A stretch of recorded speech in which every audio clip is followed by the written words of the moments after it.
everybody, we are here with one of the guest speakers at Frogfest. Dee is in the house from Metazoo. They will be speaking today as a guest speaker. What's going on, Dee? We're here at Frogman Festival, and I'm going to be talking about my experience talking with people about their cultures and how cryptids have affected the way they live and think. So it'll be a fun time. And you got some deep knowledge of the zoo and deep knowledge of cryptids, so are you ready to lay that speech down? I would say so. All right, you excited for it? Excited as I'll be. Is this the first time you're speaking in front of anybody? Oh no, I'm always nervous about speaking in front of people, but you know, we'll do our best. Representing the West Virginians, I see. Got the hat going on. Of course. Mothman's in the house there. It's Flatwoods Monster. Flatwoods Monster, sorry, we got Flatwoods Monster in the house. The UFO pen, very cool. Well, we're excited to see you, Dee. We'll be filming you, and hopefully everyone will get a chance to hear the world of Metazoo as well as your deep knowledge of the cryptid world. Here's hoping. All right, have a good speech, Dee. All right, see ya.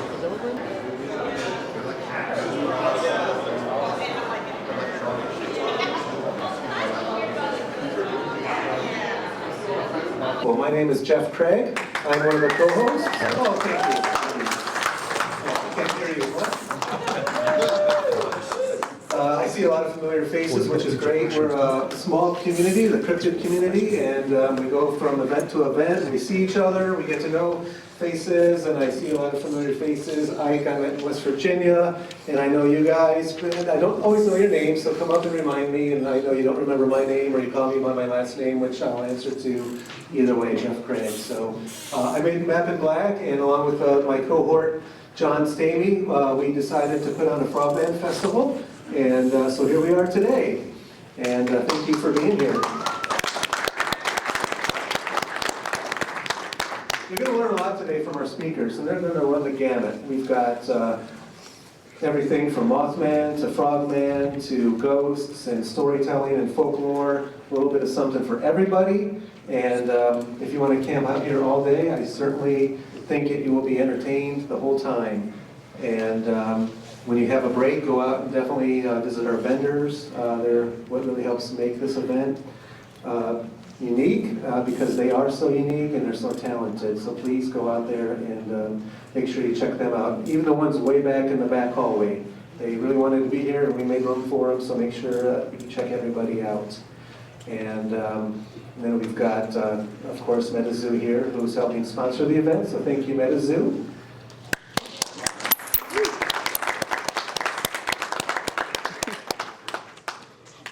I want to introduce our first speaker. Their name is Dee Elliott, and I met Dee online for the first time, like many people do these days in various different realms. And then we finally got to meet in person at CryptidCon. 2021. Yes. And here we are today, working together, collaborating. So again, the cryptid community is small. We support each other, and it's just great to have that. And I'm glad to bring it to Cincinnati. Dee is a Ohio native and is from Springfield, but now is in West Virginia, so we lost him unfortunately, but he's very happy. He's got his West Virginia hat on. And in Morgantown, Dee has been enamored with stories about the most strange and bizarre parts of our world since they were young. Dee got their master's from Bowling Green in popular culture with a focus in folklore. Bowling Green in the house. Hey, Ziggy. Their masters focused on how West Virginia urban legends like Mothman and the Flatwoods Monster have affected the towns around them. Currently, they work for West Virginia University at the Regional History Center, as well as for Metazoo trading card game. So if you're on the Discord with Metazoo, Dee is a moderator. Their favorite cryptid is a tie between Mothman and Flatwoods Monster. No, Frogman, that's okay. I would say it's number 3, though. Okay, a close third. Maybe after today it'll bump up. We'll see. Maybe. Well, they always love hearing these stories as well. So please share your stories after the presentation by Dee. They would love to hear it. So I want to welcome our first presenter, Dee Elliott. Great. Cool. How are y'all doing today? Well, welcome to the Frogman Festival. Like Jeff said, it's been an interesting process seeing it all develop from nothing. We have the Mothman Festival. We even had the Flatwoods Monster Festival. It's nice to see a cryptid festival/convention here in Ohio for once. And I wanted to introduce myself a little bit more. Like Jeff said, I'm a graduate of Bowling Green State, with a MA in popular culture with a focus in folklore. I went there from 2018 till 2021, and it's been an interesting couple of years since I graduated. But I am here to tell you today about my thesis work that I did for my graduate degree, and I like to call this presentation West Virginia Legends and the Cultures They Haunt and Affect. As well as doing this, I'll be telling a couple of stories from my own life as well as my brother's life here, and he's here with us. Because, I mean, I'm billed as a storyteller, I gotta tell a story or two, you know. Anyways, I'm also an assistant archivist helping with the West Virginia Regional History Center, which is a very interesting place if you're into Appalachian history at all. It's situated at West Virginia University in Morgantown. So with that, let's get started.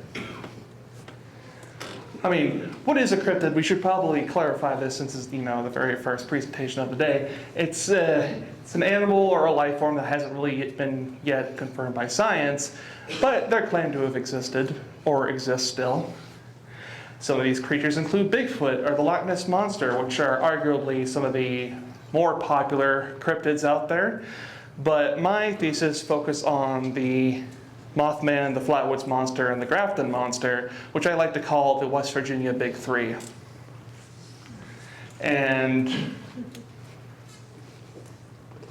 as you can see here, they all have their own unique appearances, which makes them really great icons for the state of West Virginia that really are proud of their folklore, their history, and the strange events that happen there, because I mean, not a lot else happens in West Virginia, so you might as well bank on the weird stuff that happens there. And Mothman comes from Point Pleasant in Mason County.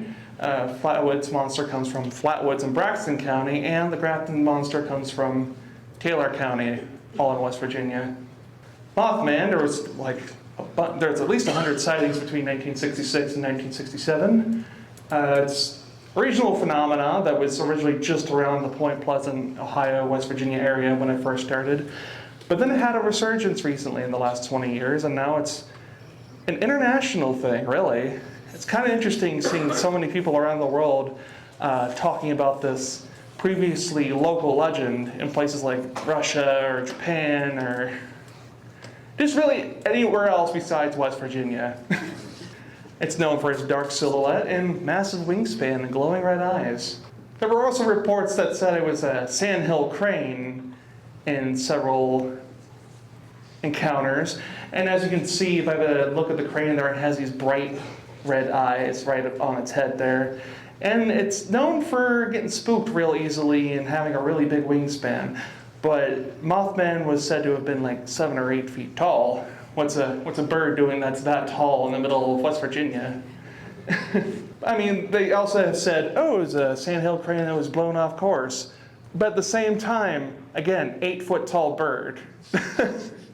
The last sighting of the Mothman was in December of 1967, a few days before the tragedy of the Silver Bridge disaster, in which 46 lives were taken just a few days before Christmas as the Silver Bridge that connected Point Pleasant, West Virginia, and Gallipolis, Ohio, collapsed out of nowhere after being basically not well maintained for many years. Mothman was seen a lot around the bridge in the days leading up to it, and it's said that the Mothman was an omen that predicted the fall of the bridge. Some people say, oh, the Mothman's who caused it, but if you say that to the locals in Point Pleasant, they'll get angry because it was human error that let the bridge fall. Mothman was just a warning. And then we move on to the Flatwoods Green Monster, or Braxy, as it's called locally in Braxton County. On September 12, 1952, a group of boys saw something fall out of the sky when they were playing in the playground of an elementary school at Flatwoods Elementary. And so they grabbed up a group of everyone, and one of their moms came up with them, and when they went up this nearby hill, they noticed a weird smell around them, and then they look and they hear a crack of a twig nearby, look nearby, and they see that 9-foot tall, spade-shaped head creature with its arms outstretched towards them. Of course, this scared them like completely senseless, and it made them fall down the hill trying to make sense of what was happening.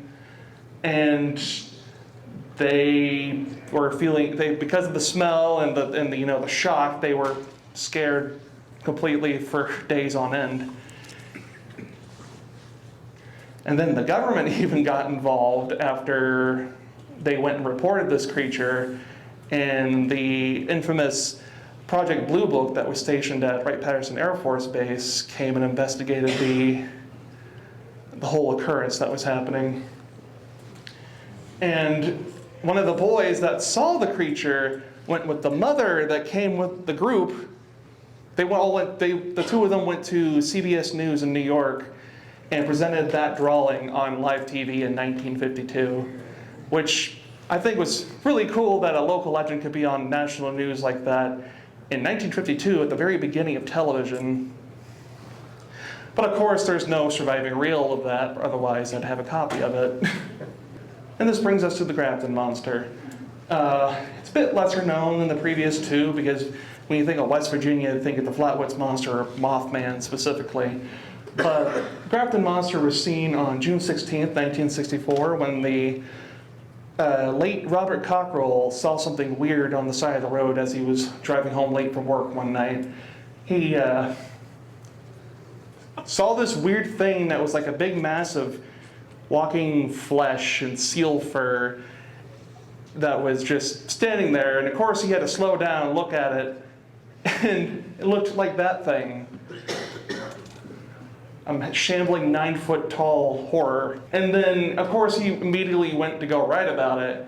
His editor didn't believe him, but then eventually they ran a story, and then teenagers from all over the county went to go try and find this thing afterwards. Because that's what teenagers do when there's a monster nearby. They want to go beat it with a bat. It was also said that this thing was a polar bear that was escaped from the Pittsburgh Zoo. But the Pittsburgh Zoo is like an hour, 45 minutes away. Well, what would a polar bear be doing that far south, you know? But why are there so many monsters in West Virginia? I wanted to explore. I mean, a lot of West Virginia's immigrants were Scottish and Irish immigrants, and if you know anything about Scotland and Ireland, they're filled with rolling green hills and this beautiful scenery. And West Virginia kind of looks a lot like it.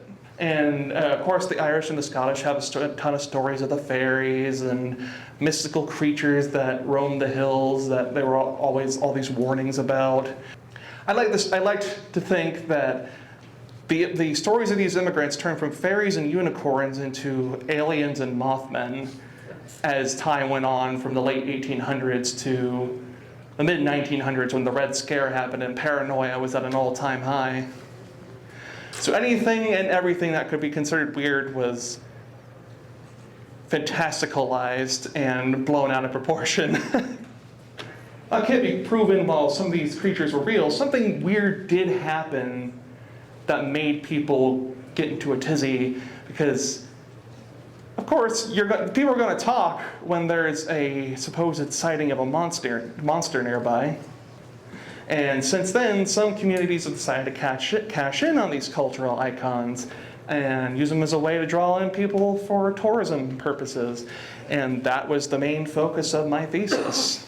Why have I been so interested in this? I've always been interested in monsters since I was a kid. Even my mom can tell you, even ever since we went to the library when I was little, I would always get stories and books about Bigfoot and the Loch Ness Monster. And ever since then, I've just been kind of fascinated with them, especially since I would also spend long summer days with my brother watching shows like Mystery Hunters, where we would watch documentaries on Mothman and whatnot for hours and hours. And since then, been kind of fascinated with it ever since. Not to mention, as bad as it was, Fallout 76 really pumped up the enthusiasm for cryptids since they had the inclusion of them in the game, which is a lot better than it was. So what was my process? I wanted to make my thesis about how these cryptids affected the cultural settings around them. I reached out to the mayors of these towns. I reached out to directors of tourism in Mason County and Braxton County. I even got contacts through the hotel I was staying at. With these leads, I set off to West Virginia on May 29th, 2019, which is, my goodness, it's already been almost 4 years since then.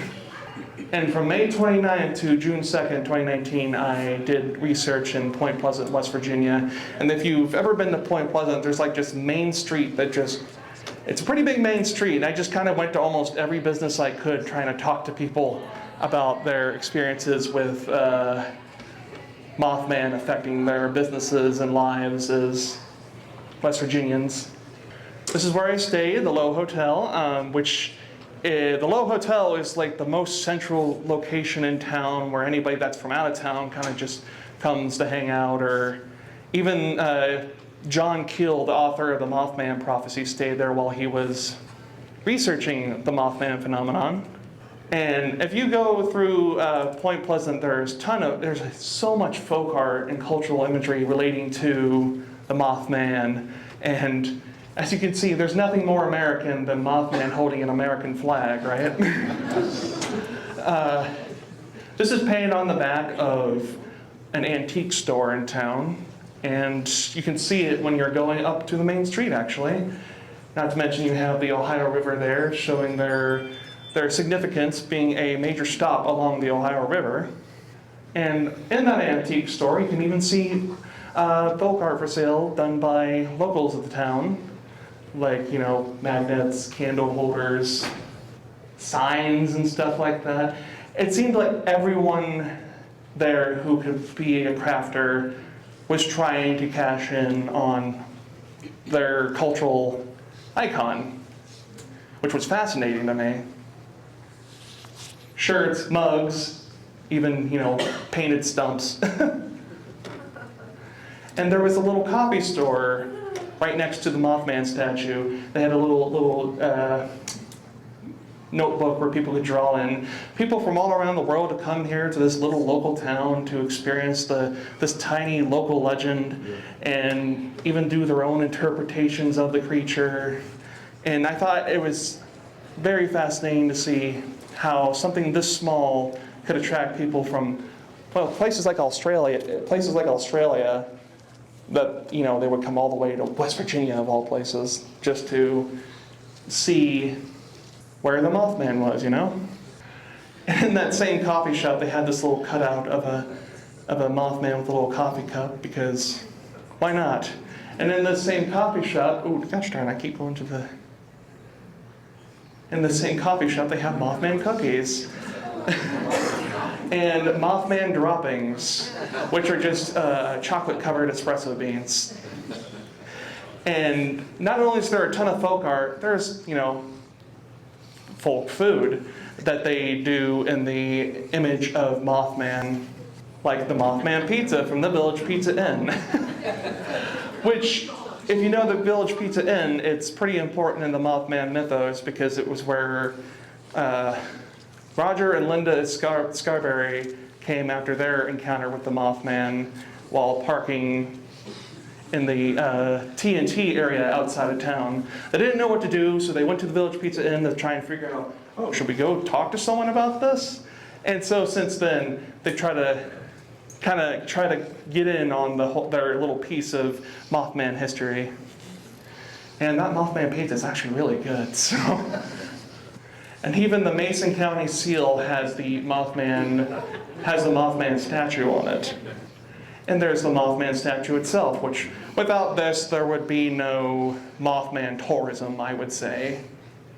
Because when people come by Point Pleasant, they want to go see the Mothman statue because it's easy enough to see in 5-10 minutes and then you can get back on the road to wherever you're going. It was built in 2003 and it was done by local sculptor Bob Roach after he was commissioned by city planner Charles Murphy. And he had no idea what Mothman was, despite living in the area for like 20 years. Which I thought was pretty interesting. Like, even some locals didn't really know what it was, but now every local knows. This is part of why people come to Point Pleasant. They even have a 24-hour webcam for it. And it's called the Moth Cam, as you can see. Sometimes you can see people leaving weird little offerings to the statue. Like recently there was people leaving bean cans around the Mothman statue. Which was interesting, but you know, people who like Mothman, they're always a little different, you know? And then there's that Mothman statue is right next to the Mothman Museum, which is also another hot spot for people coming through town. It was opened in 2005, but it moved to the current location in 2006, and it's owned by Jeff Walmsley, who's also a teacher in the area. And it was really just to showcase a few things that he had at first, some articles and doodads and things like that. But it turned into a full-fledged museum, and now he hosts a festival from it every year, which was absolutely huge this past year. Especially since, you know, COVID just ended and, wow, people wanted to come experience the Mothman again. Which brings us to the next portion of my research, Flatwoods, West Virginia, which was from June 2nd to June 5th, 2019. And as you go into the small village of Flatwoods, which is nearby Sutton, West Virginia, it's all smack dab in the middle of the state. They have this really neat sign that, you know, it's green, and it's about the green monster, and it's a very iconic sign. You can't really miss it. But I think it shows the pride that the small community of like 500 people has for this weird thing that happened. And they even have their own Flatwoods Monster Museum. Relatively new compared to the Mothman Museum, but it's getting bigger and bigger every single year.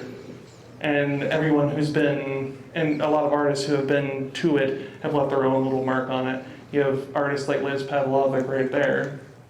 And not to mention even Cryptid Crate has been there. And even they have a little film festival that's centered around the Flatwoods Monster every year. And as you can see, there's all sorts of Flatwoods memorabilia, and even former Governor Earl Ray Tomblin dedicated September 12th to be Flatwoods Monster Day, just to show how proud the state is of their weird little legend. And that's proudly hanging up right in the museum. Some more neat doodads. You have stuff from Japan, as you can see up there. And these are really neat cutouts and costumes that were done. And like this one was done for a school play in the area. They did an entire play based around the Flatwoods Monster, and it's on YouTube, and it's actually pretty good. Because when they bring that out, it's actually pretty creepy. And that's a child's costume, which I think it's a little spooky, but hey, so is the Flatwoods Monster. And that's also sitting in the front window. It's amazing to see the different interpretations people have and translate it into their art to show their love for this wonderfully weird thing. And there's a small little restaurant nearby, like right next to the hill where the monster was supposedly seen back in 1952. And it's appropriately named The Spot. And there's even these neat little cutout in front that people come while going through town to get their picture taken with, while having saucer sandwiches. And you always gotta get the neat souvenir cup to show that you've been where the Flatwoods Monster was, you know? And they have a collection of really big lawn chairs all done up to look like the Flatwoods Monster, scattered all across the county as a way to get people to experience the otherwise really rural area. As you can see, they're all situated in really pretty places too. Even the local elementary school had like a student quilt that they did. And as you can see, even the kids are proud of their weird monsters. As you can see the Flatwoods Monster in multiple places. There's also Mothman down there. And also the Flatwoods Fire Department, the volunteer fire department, has the monster as the mascot of their company. And everyone in the community is quite proud of it, as you can tell. And not to mention, they have the famous Flatwoods Monster Lantern, which you can only really get from Flatwoods. And it was done in the early 60s as a project for some young entrepreneurs in the area, and it just kind of turned from a neat little roadside trinket thing into, man, a lot of people want this thing, and it's evident of our area, and people will come specifically to our area to get this thing. And from what I can tell, it's one of the earliest pieces of cryptid merchandise that's out there. And they even had, They even had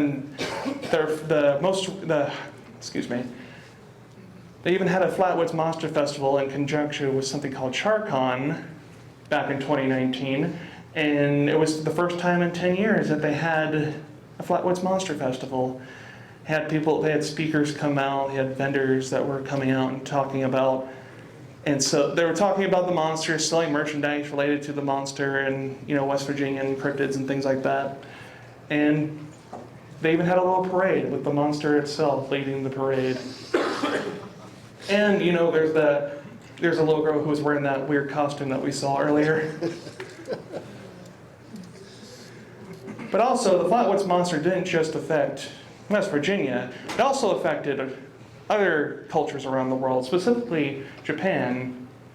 I worked with a wonderful woman from San Diego who grew up in Japan in the 1960s and 70s and was obsessed with UFOlogy and specifically the Flatwoods Monster when she was younger. And she helped me learn more about the Flatwoods Monster in Japan, accessing languages that I really couldn't at the time. And in Japan, it's known as the 3-meter tall alien, which is interesting because, it's 3 meters tall, and it's interesting to see the Japanese interpretation of it being so very different from the American interpretation. It was part of the UFO boom in Japan that took place in the 60s and the 70s. The Flatwoods Monster was kind of at the forefront of UFOs and aliens being popular over there. It's quite interesting. As you can see here, it's been featured in multiple video games, and not to mention all sorts of cute little merchandise, as well as Space Harrier 2, if any of you have ever played that from back in the day. It's really neat to see how it's been used so much there. But why is it so prevalent in Japan? People who grew up seeing the monster in their UFO books went on to make anime and video games and included it as a villain because it's a unique design. And in Japan specifically, it can be seen as like the mascot of UFOlogy. And then the final part of my thesis research took place in Grafton, which, if you didn't know, it's the birthplace of Mother's Day. But I focused more on, the Grafton monster. And as you can see, they're just starting up, trying to get their own name on the map as being famous for their own monster and all that. And you even have this little coffee shop which has that lovely little sign displaying this horrid creature. And it was taken from this place, where it was originally stolen from the side of the road, but then it was returned. But that's apparently where the monster was seen back in 1964. And I was talking with a gentleman who was trying so hard to get a statue made to be put there, and I hope it's still in the works. As you can see, there's so much merchandise made of cryptids. As you can see by also all the vendors that are here. And also there's Fallout 76, which is a game made by Bethesda Softworks that came out in 2018, which takes place in a post-apocalyptic West Virginia. And one of the main villains that you see throughout the games is cryptids, like Mothman and the Flatwoods Monster, which even includes a scanned version of the sign from real life, and also the Grafton Monster.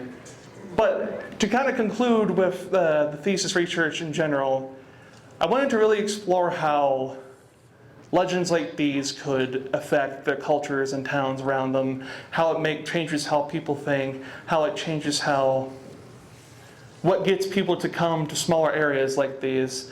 Like I said, when you don't really have much else, you kind of want to bank on whatever works, you know. And West Virginia, I mean, it's been losing coal jobs in the last while.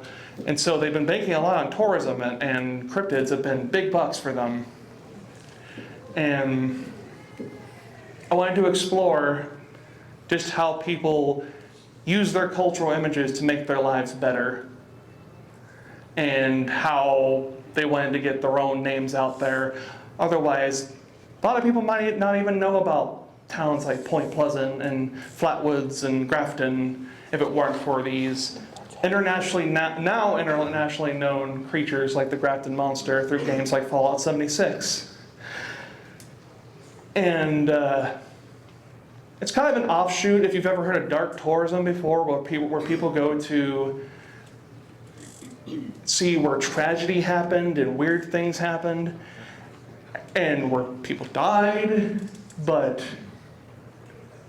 I made mine more about what I call monster tourism, which focuses more on people going to where weird things have been seen, like the Grafton Monster and the Loveland Frogman. I mean, we're all participating in monster tourism right here, since Loveland's right up the road. We're all celebrating one big legend. And celebrating otherwise might just be a coffee shop tale, as I like to call it. Like, oh, did you hear that Jim saw a big frogman? Oh, wow, cool. But now everyone here knows what the frogman is. And sometimes it just takes a town really trying their best to get their names out there, and even internationally known video games like this to do that sort of thing. For the thesis part, that's what I wanted to finish up with right there, in the wild and wonderful state of West Virginia. And that was the first part of my presentation. As a storyteller, I wanted to tell you a couple stories from my life and my family's life growing up. I wouldn't be billed as a storyteller if I didn't tell stories, you know?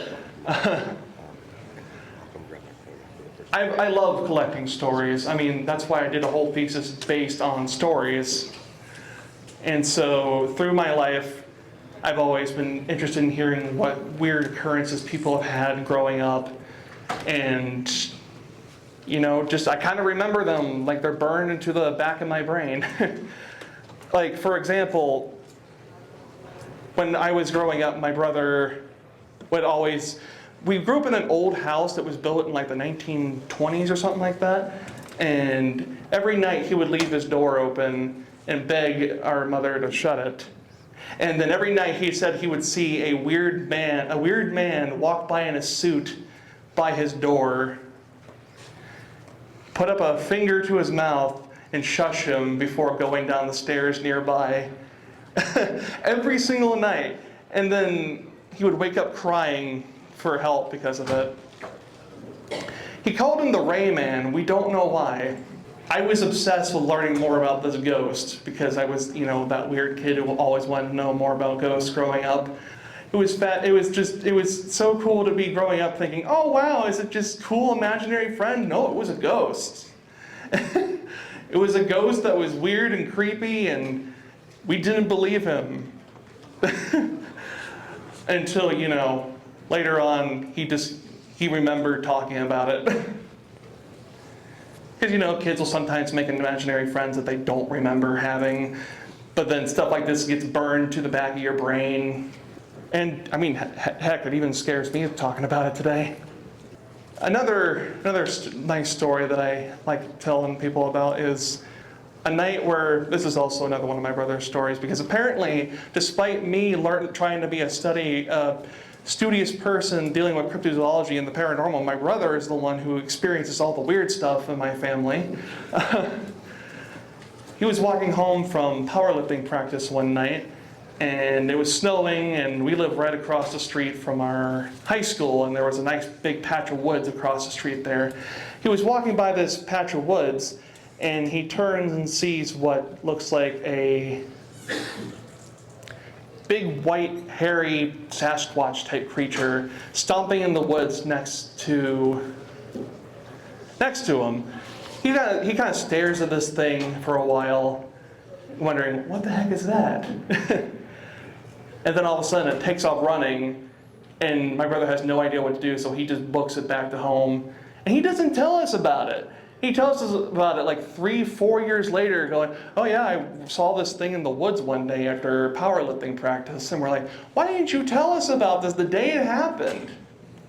But ever since then, he didn't like going in the woods after that, despite always going in there with his friends when he was younger.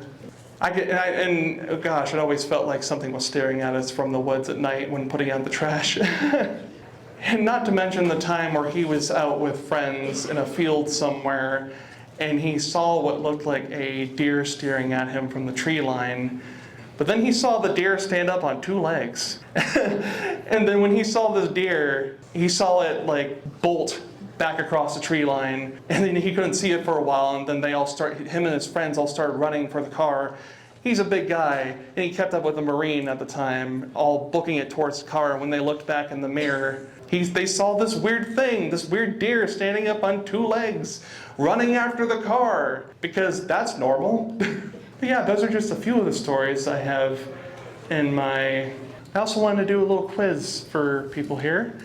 I also have a few prizes. It's kind of to test your memory sort of thing. I have here 3 special Metazoo card packs, Halloween themed packs that I had extras of. But I wanted to ask, for the first question, what were the 3 towns I went to for my thesis work? You in the frog hat? Yes, that's it. You wanna?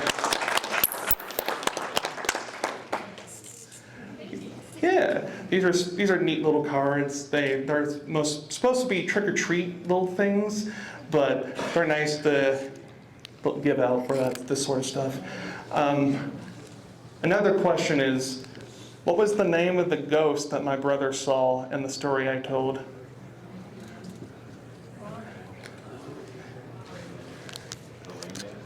The Rayman, yes.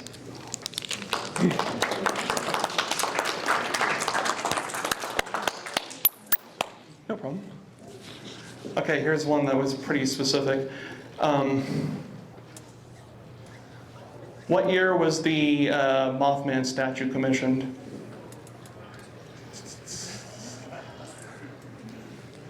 2003? Yes.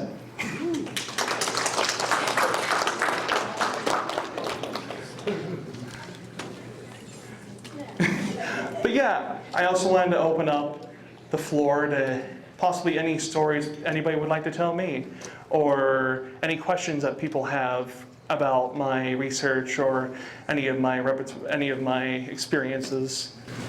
It's about the green monster. There's a sighting relatively soon after that, like the next town over. The Frametown incident, yeah. Did you have any more information on that? Because I found like one article about it, and it didn't really go into a lot.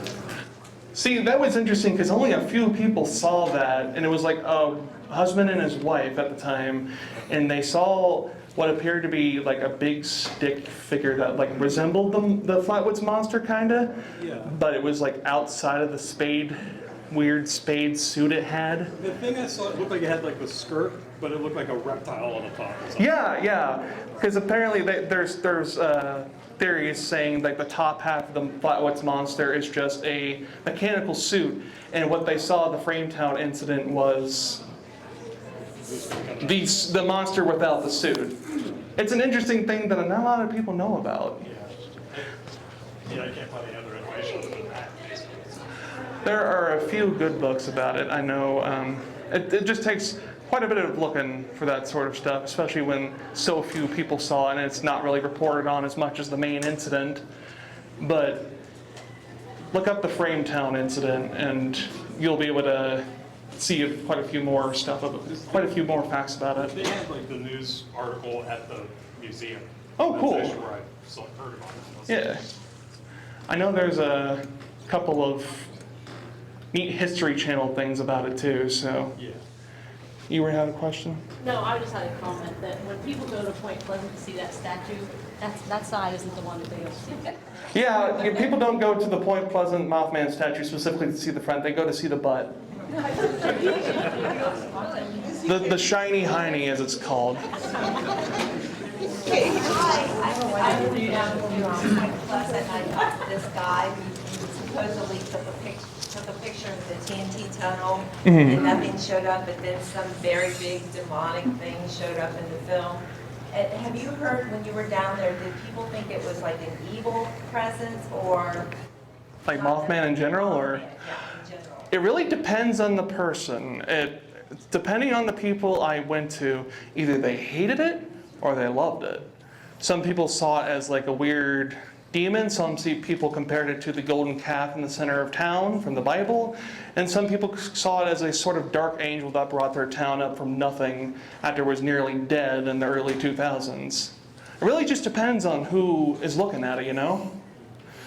To go back into a bit more of an academic aspect, do you think that with these three monsters and that general area of West Virginia, do you think because of how corporatized and homogenized American culture and pop culture can be, do you feel like that has any sort of impact when, like, oh, here's this unique local thing? Do you feel like that helps catalyze it because it's separate and like more of a genuine cultural product than something from Hollywood or something? I would say so, because there are several reports of Mothman around the world, like Chicago has been having a lot of Mothman sightings. But when people think of Mothman, they think of West Virginia.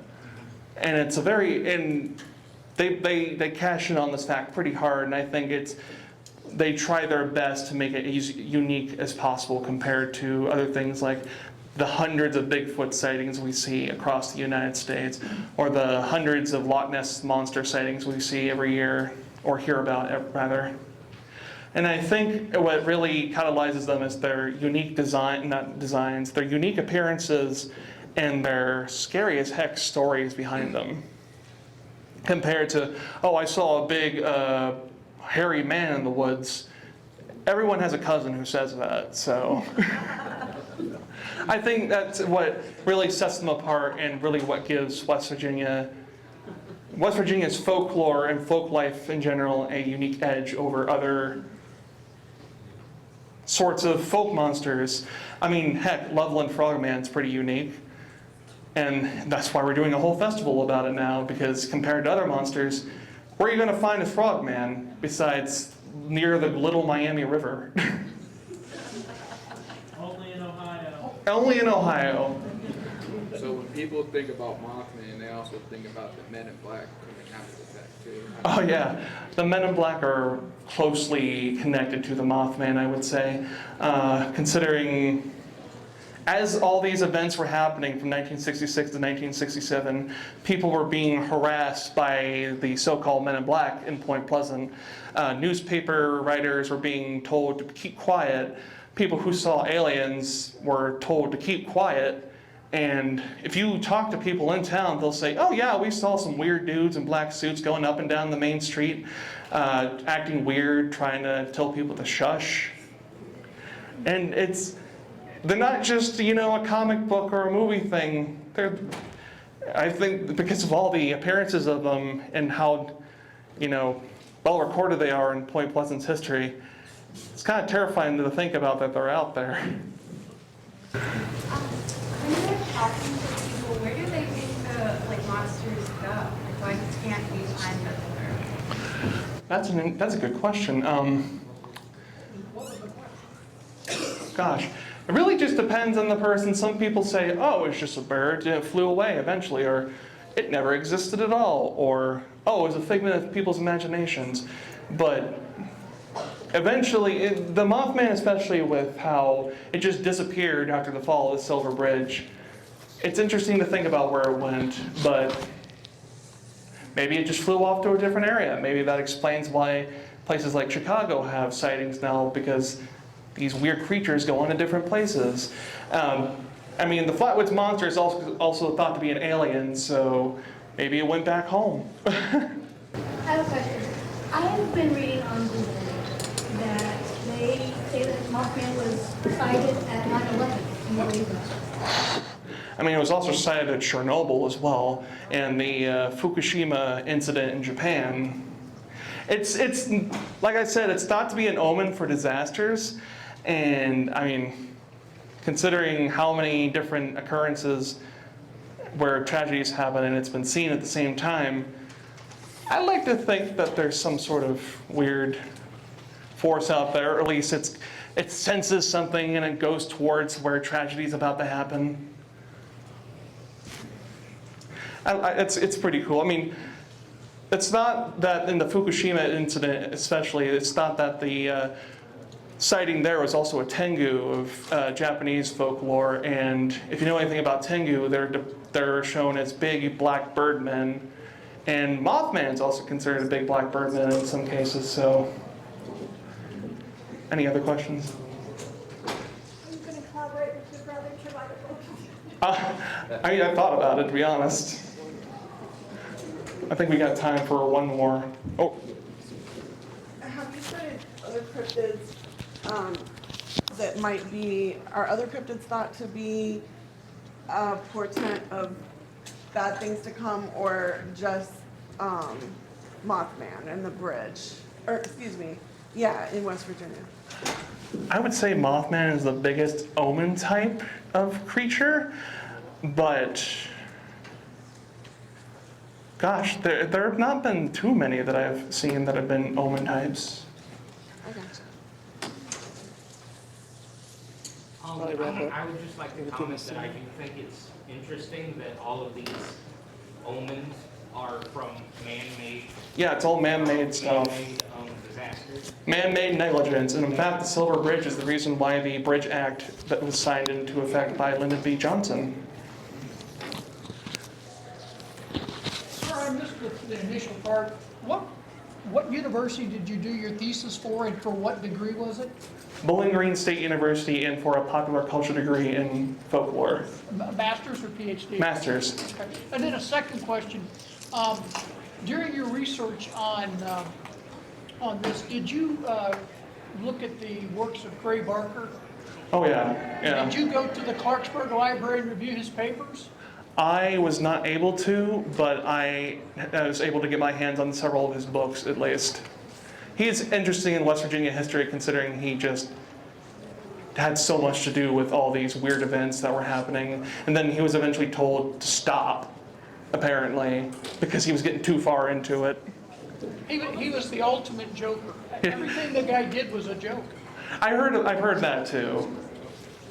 But I think we're out of time, so thank you all for coming to my presentation. Dee Elliott, great job. Wow.